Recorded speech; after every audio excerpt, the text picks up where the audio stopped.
The wind howled across the endless white plains, a beast of cold and fury tearing through the Dakota wilderness.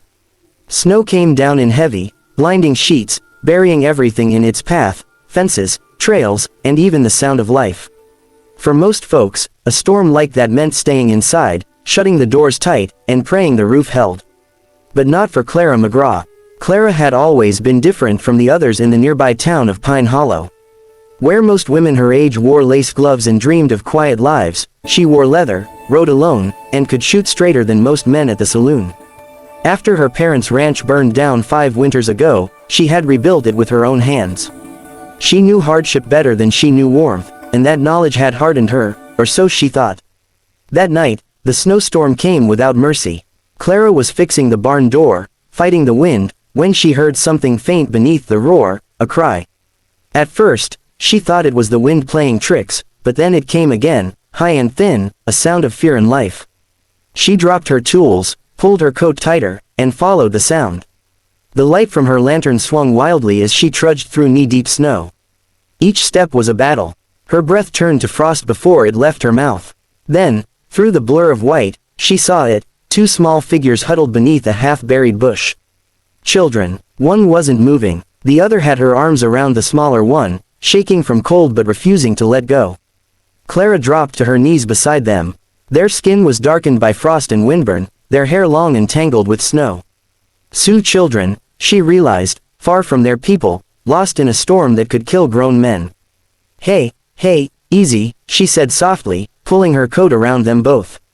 The older girl blinked up at her with eyes full of terror and confusion, whispering something in a language Clara didn't understand. She didn't need to. Fear spoke louder than words. She carried them back one by one, nearly collapsing as the wind pushed against her every step.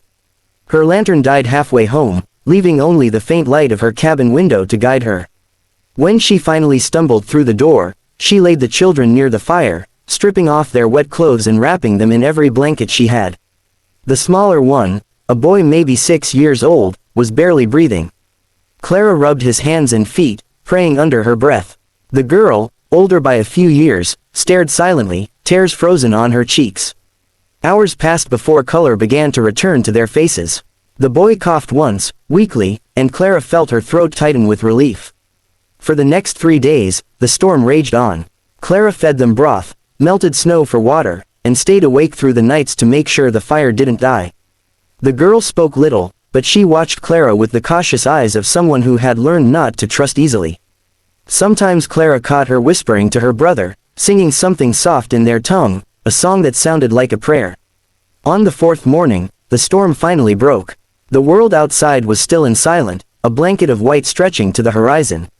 Clara stepped out onto her porch, looking at the sky for the first time in days. It was clear and endless blue, a good omen. When she turned back inside, the children were standing near the fire, wrapped in her old blankets. The girl looked at her, then pointed toward the east, saying something short and firm. Clara didn't understand the words, but she understood the gesture. They wanted to go home. She saddled her mare, packed what food she could spare, and set off with them. The trail was half buried, but she knew the land. After miles of riding through frozen silence, she saw the faint traces of campfires in the distance, smoke rising from the valley where the Sioux wintered. When they reached the ridge overlooking the camp, the girl's eyes filled with tears. Before Clara could say anything, a group of riders appeared, bows drawn, shouting in their native tongue. Clara froze, hands raised. The children ran ahead, shouting back. The riders stopped. One of them, a tall man with braids streaked in gray, dismounted and ran forward. He lifted the children into his arms, holding them close as if he'd found something he thought was lost forever. Then he looked up at Clara. Their eyes met, hers blue and cautious, his dark and unreadable. He said nothing at first, just studied her with a warrior's calm. Then he placed a hand over his heart and nodded. Clara nodded back. Words weren't needed. She turned her horse to leave, but one of the men called out and motioned for her to wait. The chief disappeared into a lodge, returning moments later with something wrapped in deerskin. He walked up to Clara and held it out. She hesitated, then took it. Inside was a necklace, handmade, with beads of bone, turquoise, and a carved silver feather at the center. The craftsmanship was beautiful, unlike anything she'd ever seen. The chief said a few words, slow and deliberate, as if he wanted her to understand. He pointed to the sky, to her heart, and then to the children. Clara understood enough: gratitude, honor, a bond. She rode home in silence, the necklace heavy around her neck. The sun was setting, painting the snow gold and crimson. For the first time in years, Clara felt warmth inside her that had nothing to do with fire. Weeks passed. The storm's scars faded, the land thawed, and spring came whispering through the hills. Clara went back to her routines, mending fences, tending horses, surviving. But sometimes, at dusk, she would find a bundle of herbs left near her gate, or a deer pelt laid neatly on her porch.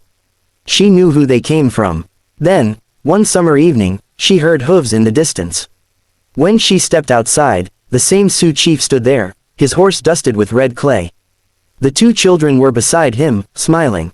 He dismounted and walked to her, holding something wrapped in cloth. When he opened it, Clara gasped. It was a carved wooden figure, a woman kneeling beside a fire, two small children in her arms. The detail was exquisite, but it was the expression carved into the woman's face, gentle, determined, kind, that made Clara's eyes sting. The chief said softly, in broken English, "You saved my heart." Clara didn't know what to say.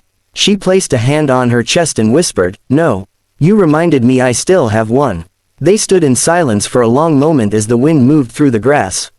Then the chief placed his hand over the carving, then over her heart again, a gesture of eternal respect. He turned to leave, but the little girl ran back and hugged Clara tightly before following her father. As they disappeared over the ridge, Clara looked down at the gift in her hands. It wasn't gold, it wasn't worth a cent in the markets of Pine Hollow. But it carried the weight of something far greater: gratitude, kinship, and the quiet reminder that kindness never fades into the snow. Years later, when settlers and railroads began to change the land, people would tell stories about Clara McGraw, the lone cowgirl who once saved two Sioux children in a blizzard. They said she lived out her days quietly, tending her ranch, never marrying, never leaving. But those who visited her cabin noticed the carved figure always standing by her fireplace, its wooden eyes catching the glow of the flames. And when asked about it, she would simply smile and say, "It's a reminder that the cold never wins, not if your heart stays warm." On the last winter of her life, a storm swept through the plains again. The snow buried the land deep in white. When the storm finally passed, a group of riders from a nearby Sioux camp came to her cabin. They found her sitting by the fire, peaceful, her hands resting on the carving. The necklace still hung around her neck. They buried her on the ridge overlooking both her ranch and their valley. Above her grave, they placed a simple wooden marker, carved with a single feather, the same symbol as her necklace. For generations after, the Sioux told her story beside their campfires, calling her the woman who shared her fire. And somewhere in those endless Dakotan plains, when the wind carries the snow just right, some say you can still hear a woman's voice, soft, steady, full of warmth, whispering to the storm, "You can't take what love has already warmed."